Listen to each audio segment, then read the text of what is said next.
You're just directing your attention to sense perceptions rather than thinking. So there's a shift from being absorbed in interpreting sense perceptions and just noticing the sense perceptions.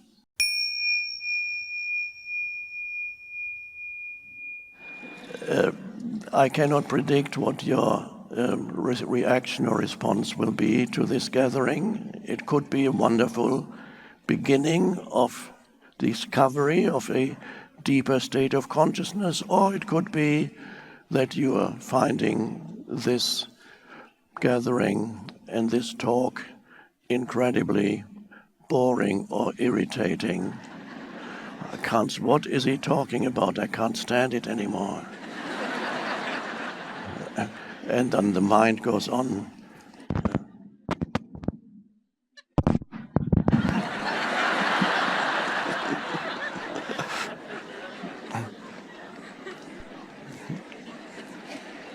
Sorry, sir. Help is coming. Thank you. So this is all about what we might call the awakening of consciousness. So I'll be coming back to it again and again, this terminology, but just to summarize what that means for those of you who are new to it,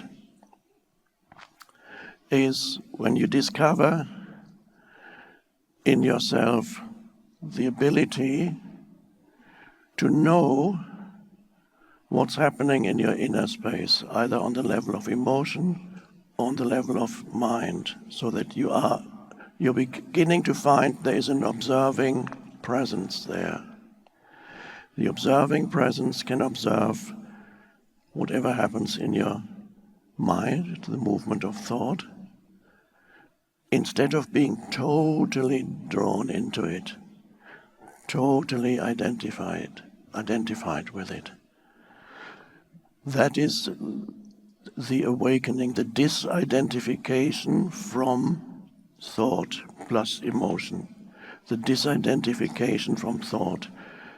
So that's what it's all about. We can approach it from many different angles and directions, but the core of this is always that.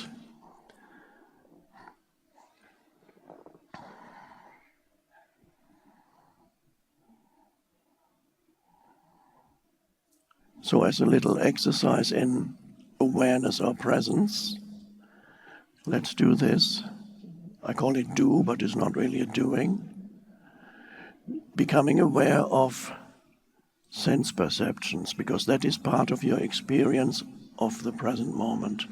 Sense perceptions, visual, auditory are the main sense perceptions, but the others may come in too. So there's the totality of this room. There's a man sitting on a chair. You see him on the chair, you see him on the screen, stage, people. So you take that in, the voice. You're becoming aware of that. You're giving it attention without any strain or effort. You're just directing your attention to sense perceptions rather than thinking. So there's a shift from being absorbed in interpreting sense perceptions and just noticing the sense perceptions. Huge shift. And that's already an enormously wonderful and empowering and important spiritual teaching, to become aware of sense perceptions, sensory perceptions, and remove the interpretation of the sensory perceptions. A very fundamental, deep spiritual practice. It may sound a little strange, but to be aware of something, you can either direct your sense perception towards a particular noise that you hear in the background, whatever it may be, a bird singing or the engine noise of cars or whatever, or visually a flower or a tree or the sky or the totality of whatever surrounds you, and take in the various sense perceptions and just be with it, be alert there, be an alert presence for the sense perception, like now. There's no need to interpret.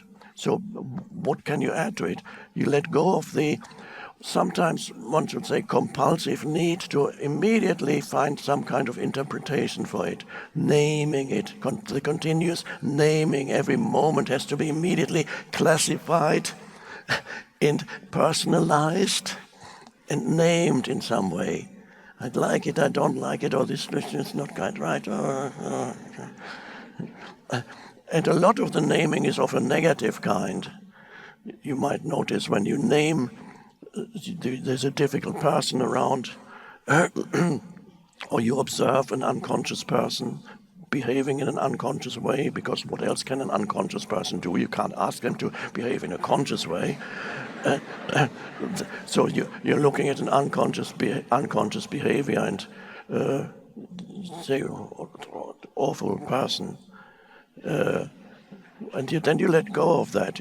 It's easier with trees and flowers than with people, of course. With people it's a more advanced stage, but I'm just pointing it out already, because you have ample opportunity in this world, in your life, to practice with people continuously. You may have noticed people are not easy. They're difficult. And some are quite crazy, but we'll go to that. And there are moments of craziness and relative sanity, and then they got crazy again. That's another story. You might remember your ex-husband or wife. So sense perception, bringing just awareness to sense perception, like now.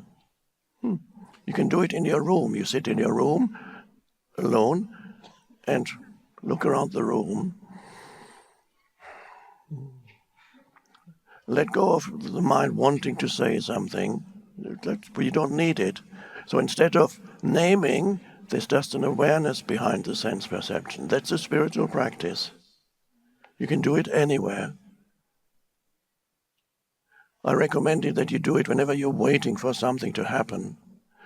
Even a simple thing like waiting for the elevator to come, or while you're riding in the elevator, or you're waiting at the traffic light, or you're waiting for on the phone, you're waiting for your bank to speak to a human being. Half an hour. But that may be too much for this spiritual practice to start with. So whenever you're waiting, and you might be surprised how many times of your day you are waiting for something.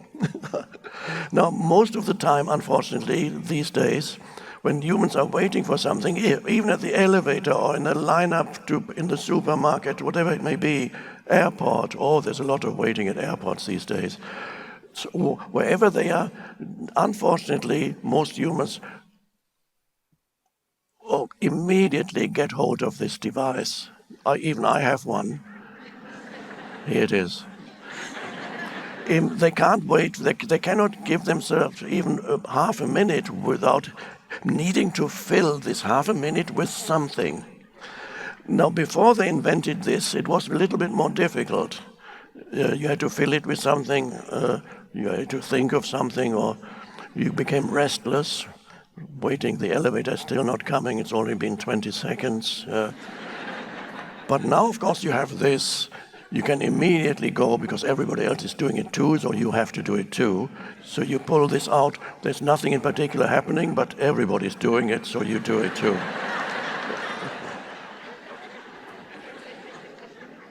And you're adding to the clutter of your mind, and you're adding to the unawareness of the present moment.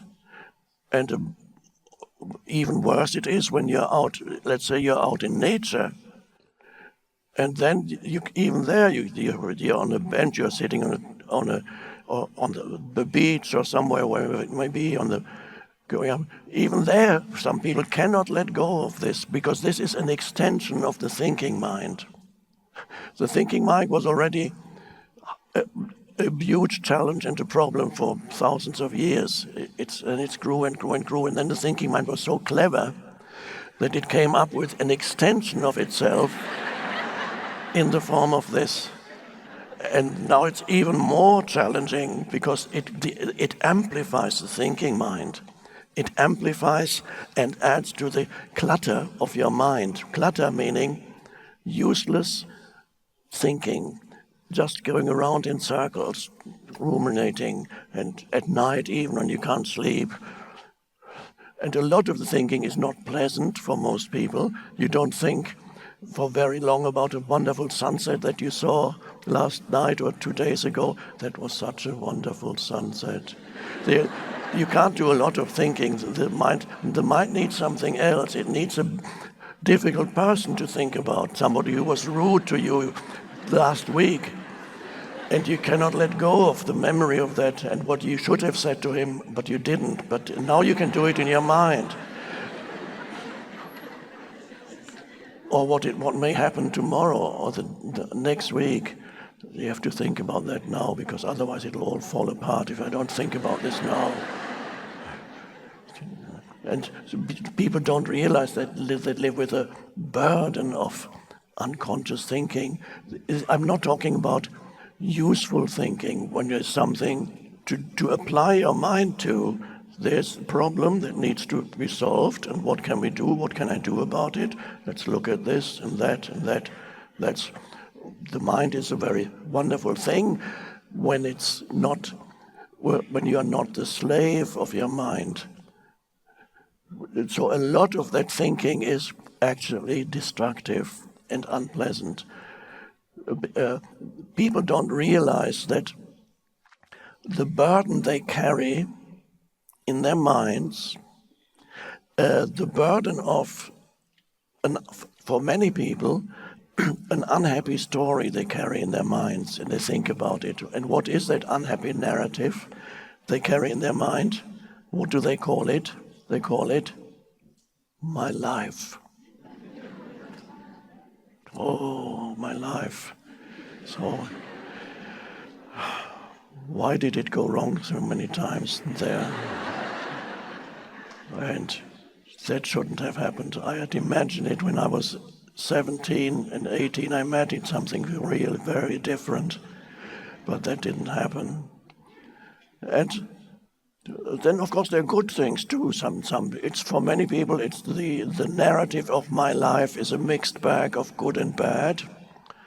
But for many others, my life is very problematic, and I cannot stop thinking about it. And the story I have to tell myself, the story of me and my life. And anybody who wants to listen, I'll tell them the story too, of me and my life. Are you ready to listen to my life? Okay, and then I'll tell you mine, okay. That is the narrative in your mind that you confuse with who you are, which is all your memories, accumulated memories, not necessarily objectively true, some maybe, but many of the memories are colored by faulty interpretations of what people did or said or did. You can verify this if you have siblings and you're grown up, and then you talk about an event that happened in your childhood when we were 6 years old. You talk to your brother or your sister. Do you remember this event when I was 6 and you were 8 or you were 7? Do you remember what happened? And then your sibling says, no, that's not what happened. So this is what happened. It's completely different. But each one thinks that's exactly how it is. And in some cases it may well be. But whatever it is, it's a memory in your mind. You replay it, an old movie. It replays itself. And often involving people, what somebody did to you. Undoubtedly, they did do that to you, and they shouldn't have done it. This is very true. Many people have had relatively unconscious parents. They did their best, but nobody can act beyond their level of consciousness. I realized that, but it was a wonderful liberation when I realized I was ready later in my life. I realized that my parents could not have acted differently because that would have been beyond their level of consciousness at that particular time.